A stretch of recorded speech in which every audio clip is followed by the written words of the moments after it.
listening to Convenience Matters, brought to you by NACS. We'll talk about what we see at stores and what the future may hold for our industry. $532 billion. That's what fuel sales were in the convenience store channel in 2013, the latest year we reported findings. But fueling wasn't always part of our industry. It started 60 years ago, June 10th, 1964. We're going to talk to the guy who brought it to the market and the opportunities, the challenges, how it all played out. Joining us today on the podcast is John Roscoe. He is, let's just call him a convenience store icon. We could have multiple shows talking about all the various things that he is known for, that he popularized within the industry. But what we're going to talk about today is how John brought fueling to the convenience store industry. So thank you for joining us today, John. Thank you. I'm here. So let's just start out. I mentioned in June 10th, 1964, you introduced self-serve gas. But before we get into what you did, let's talk about why you did it. What was the opportunity? Was it something that the major oil companies presented because they were obviously the ones, they had gas stations, they sold fuel? What was the opportunity that presented itself for you to consider self-serve fueling? Well, let's start with the need first. Convenience stores started, or drive-in stores started in Dallas and in Texas, and it was a warm weather phenomena. And there were very few stores in the South, even by in the North, even by 1964. And so I was always searching for ways to improve the margin dollars that were available for operations and for profits.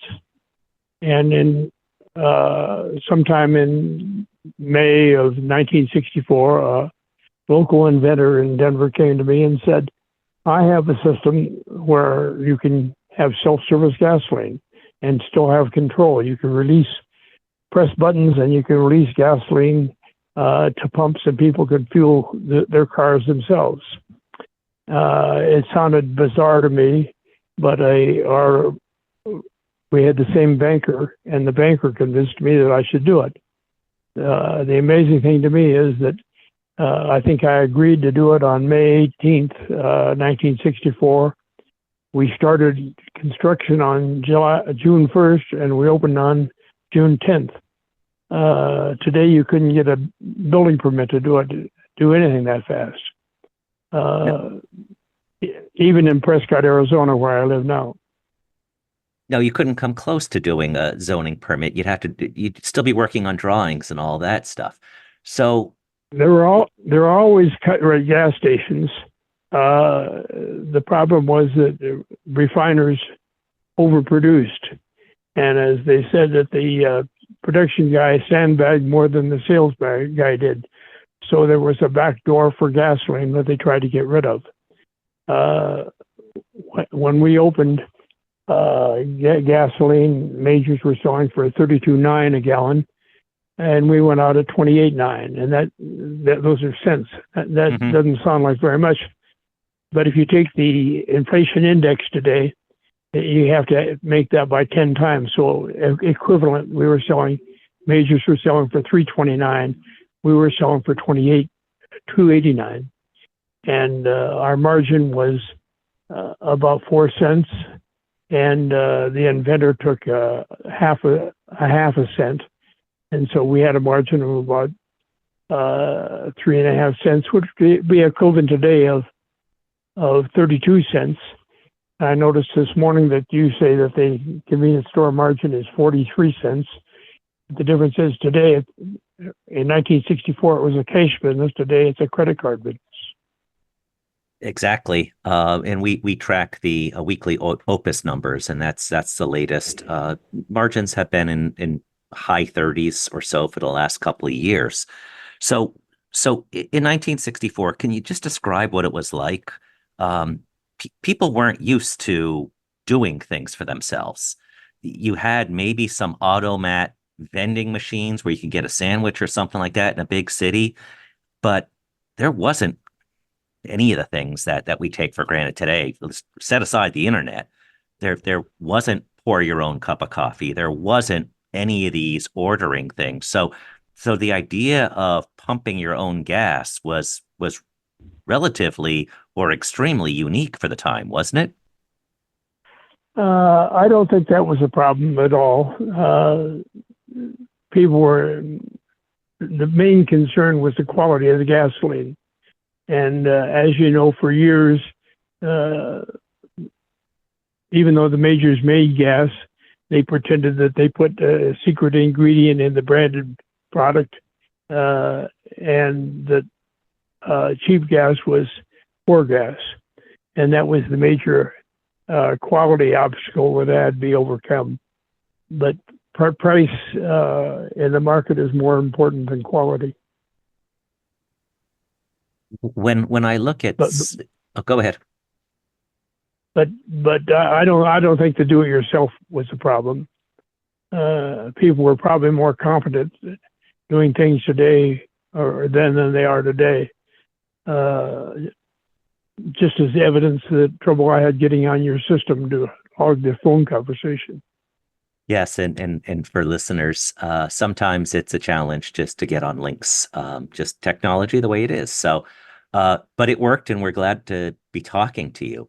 So, one of the things that you've been very giving and sharing all this information over the years, the history of the convenience store industry, and one of the things that strikes me about you is you were a retailer, and so you understood dollars, cents, and profits.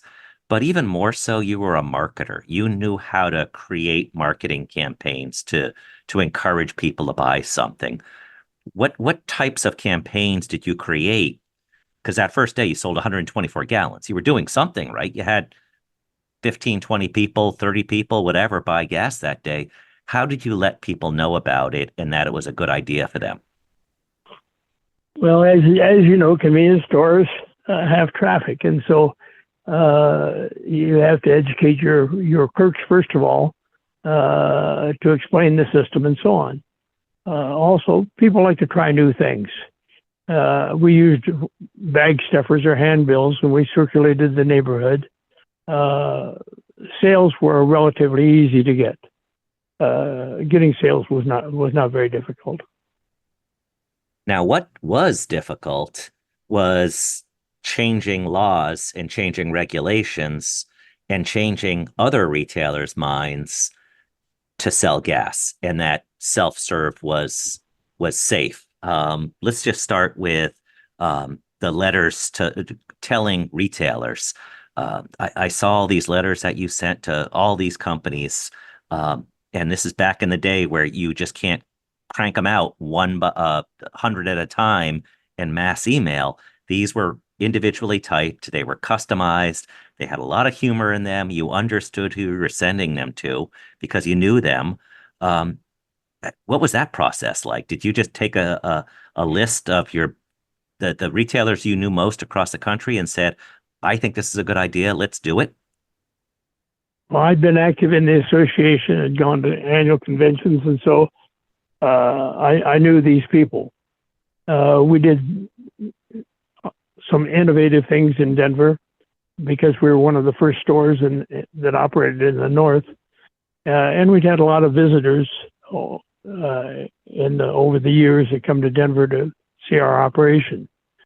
So I formed a company to sell gasoline systems, and in August '64, I traveled the South and I visited Chester Casual at Quick Trip in Tulsa, went to Paccasac in Louisiana, and Alan Penniman Sr. had at one time been the general manager for Southland.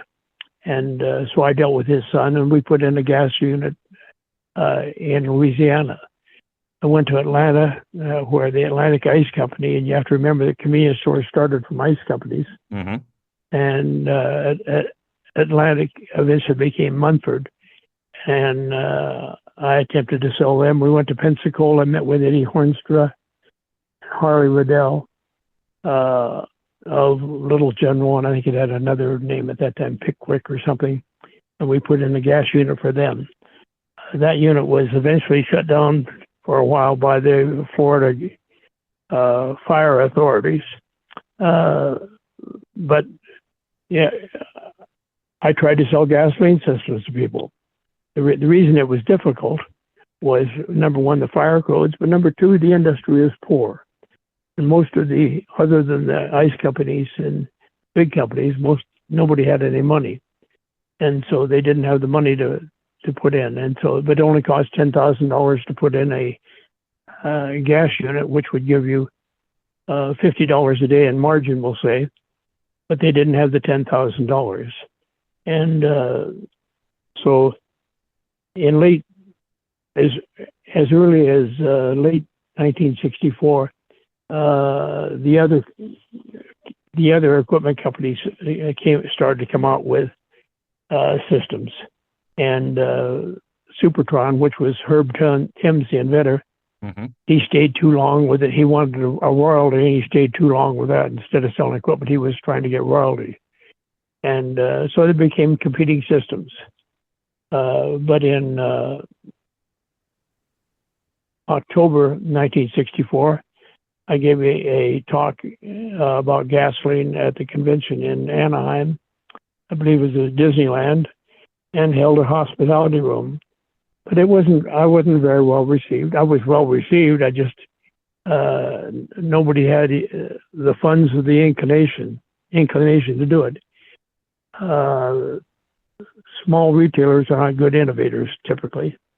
And it just took a long time to catch on. As you know, 4 years later, there were still only 500 units in the country. And the major oil companies had nothing to do with it. They had nothing to do with self-service. They didn't really adopt self-service till the 80s. And even though we were buying, like from Chevron in California, buying gasoline in the 70s from them, they had no interest in self-service. They were stuck on, just as convenience store operators get stuck on things. All retailers get stuck on things, and they were stuck on the branded dealer system. And so, go ahead. Go ahead. No, I was going to say, did you ever get any sense or hear through back channels that the gas stations, oil companies considered you a threat, or self-serve a threat, or did they just see, oh, well, this is interesting, but I don't really see much happening here? I think the latter is probably true. As you know, there were gas wars, or maybe you don't know, there were gas wars at that time. And I think we got down, we were selling for 13.9 cents a gallon, and we got sued by major oil companies. And but we were just matching prices. But gasoline retailing was more competitive than it is now. I one time branded a dozen stations or so on Shell, and I went to their daily meetings. So I saw both sides of it. But the oil companies were not a problem. The bigger problem was the fire code. The National Fire Code had restrictions against self-service, and it took years to get rid of that. I started opening stores in California, and it took us 14 stores before we got the first approval in Clovis, California. On our 15th store, which is our second gas unit in Sacramento, the local fire chiefs all stood up against us and closed down the unit. I hired an attorney. We went to the county board of supervisors. 13 fire chiefs all testified against us. The supervisors voted, and we won it unanimously. In writing back from the meeting with the attorney, I said, "I can't believe you won that." He said, "I was the campaign manager for each of those guys at one time." And that's about the way that it worked throughout the country. If somebody had a friend to fire, people would approve it, and it was a lot of chance. We had another store in Antioch, California, which was our 39th store, and they made us have an attendant sit on a stool at the gas pumps. And so at a city council meeting, I said I could buy gasoline in a boot in Antioch, and they just passed that over. So I went and I hired somebody to go to every gas station in town, and they all sold. Then say, I ran out of gasoline. All I have is this boot. Can you fill that up? And they all filled it up. So we ran a series of ads, and the city eventually caved into us. The big breakthrough in self-service came with a fellow by the name of Jim Sadler, who had a company called Autotronics in Houston, Texas. And he formed the National Self-Service Gas Association, of which NACS later became a member. I was the director of that organization, and Jim was very effective in getting the fire code changed. But it was the fire, I would say the things that held back self-service gas in convenience stores, or the growth of gas in convenience stores, was the lack of money by operators, for one, and number two, the fire codes. So the Antioch story, they said it wasn't safe for self-serve gas because whatever reason that people aren't capable of pumping their own gas. So you went around with a boot to places where they did pump gas, and you had them pump gas into a boot, and you said which one's safer. And I think everybody listening knows the answer to that. How do you come up with ideas like that? Need. Yeah, you need to solve problems, and you just how do you solve the problem? The thing and you undersold. You said you were active in the association. You helped found NACS in 1961. So there were a dozen or so retailers, and you were one of them, and you got us started. 63 years later, look where we are. Sales of fuel in the convenience store channel, as I said, $532 billion, which is roughly 2% of the GDP. So that's a pretty amazing innovation to bring to market. Along the way, in looking at some of the letters that you wrote to retailers, there was a real camaraderie where people genuinely liked each other and respected each other and taught each other. Is that because it was a new industry and people just needed to get ideas from everywhere, or was there something different about that time or the industry itself? That's a lot of options. I don't know what your culture is today, but everybody in the 60s and 70s, when I was involved in the association, was extremely free in sharing ideas. Which was a benefit, but it's also a bad thing because everybody ends up with the same type of operation, and some people just follow the leader, and they don't know why they follow the leader, but they follow the leader. So the leader better be right. Did you know you were right, or did you think you were right in coming up with things like the first chain to be 24-hour operations or bringing out self-serve fuel? Well, let's talk about gasoline first. In '64, we were developing about $100 of margin dollars a day. The margin, as you know, is the difference between cost and retail. Mm-hmm. And so when you could add, with the low admission price of $10,000, when you could add $50 a day to a store margin, in other words, get 50% more margin, it wasn't hard to know you were right. It was just obvious that you're right. but convenience stores have always had the problem of not being very profitable. I suspect in the 64 or so, when they were making about $10 a day, which is about $100 a day, but the investment was much lower. Some of the money from gasoline margin, $50 didn't go to profit. A lot of the $50 went to improving operations, to building better looking stores, paying the help a little bit more, and so on. So it just added a little blood into the veins. So when you talk about the investment was about $10,000, $50 a day in profit. So ROI is technically a little bit more than half a year. But when you're scrimping by, I guess it's difficult to say that's it. Let's think long term. Let's do this. And so that's why it was difficult to get people to commit to something that after 200 days is pure profit, right? No, I think it was, as I said earlier, I think it was the lack of funds by most retailers and the fire codes. Probably the lack of funds. These were small-time operators. Many of convenience stores started with one store. And let's take Chester Cadula Quick Trip. We visited him in August of '64. I believe he had 18 stores. It was 103 degrees when we were there. He was working the store. It had no air conditioning.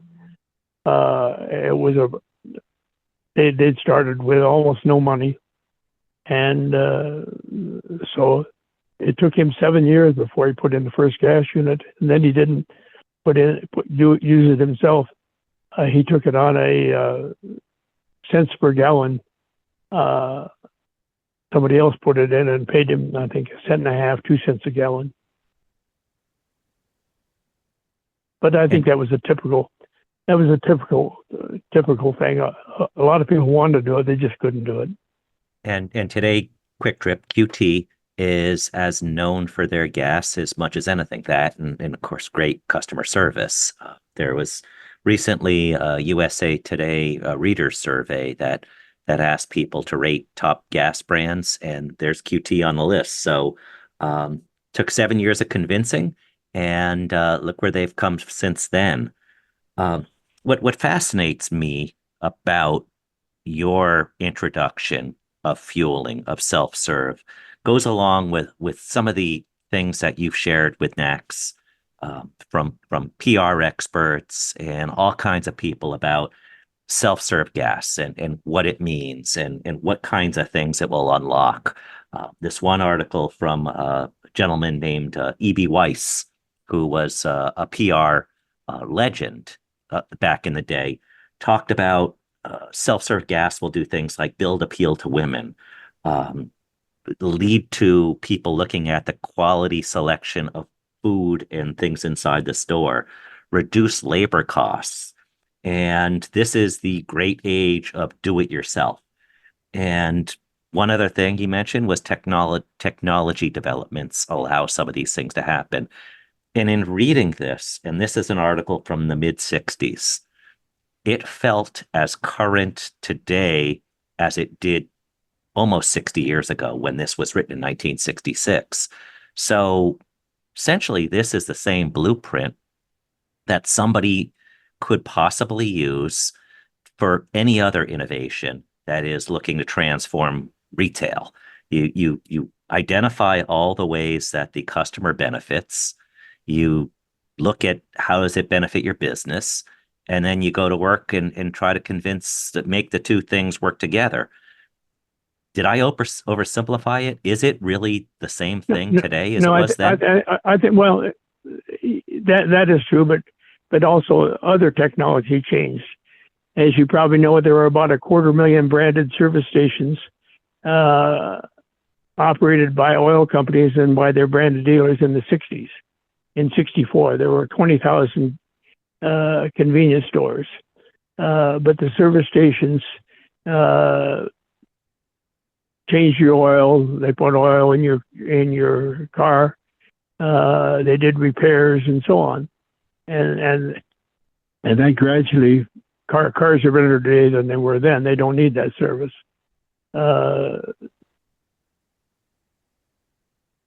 Self-service and the remote control system took the labor out of gasoline, and that changed it.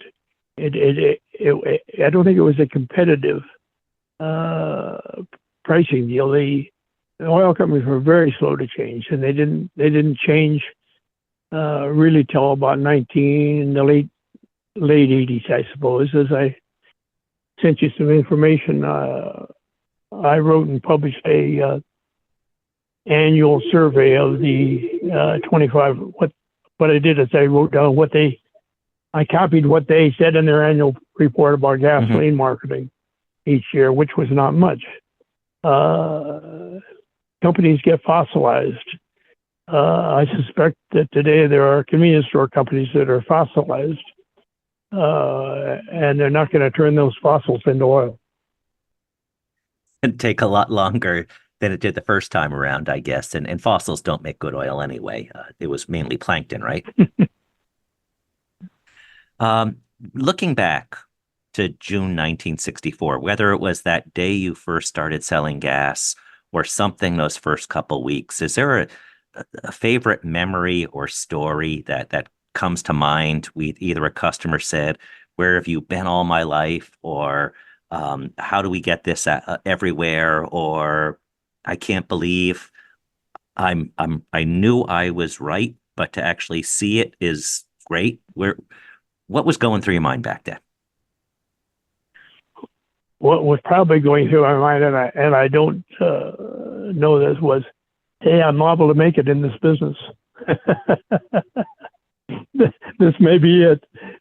We tried lots of things. I noticed in my daytimer that we were selling little cartons of worms to fishermen. So we tried everything. But when you can add $50 a day margin when you're developing $100 a day margin, you don't have to sell that many worms.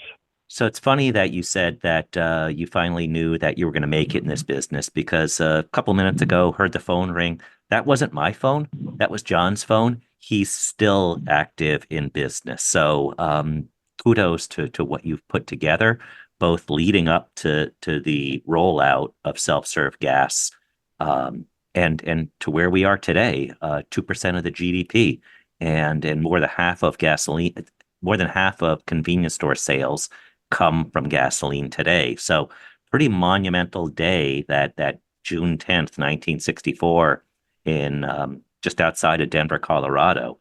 John, you've been fantastic about sharing information with me and with NACS. And if anybody wants to connect with John, reach out to me. I'll send it along to John.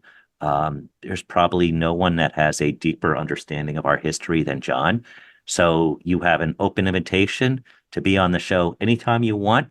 You don't even have to come up with a topic. I'll just listen to you talk for a half hour about where our industry came from. So thank you very much for joining us again today, John. Very good. Always good to talk about the past. But gasoline is not going to save the convenience store business. They're going to have to continue to innovate and to give more value to the consumer. Well, I think next time we have you on, we're going to talk about all those ways that they can add more value to the consumer, because I think that's a great topic, and especially for somebody who's still active in business. So once again, thank you, John. Very good. Thank you, Jeff. Goodbye. Convenience Matters is brought to you by NACS and produced in partnership with Human Factor. For more information, visit convenience.org.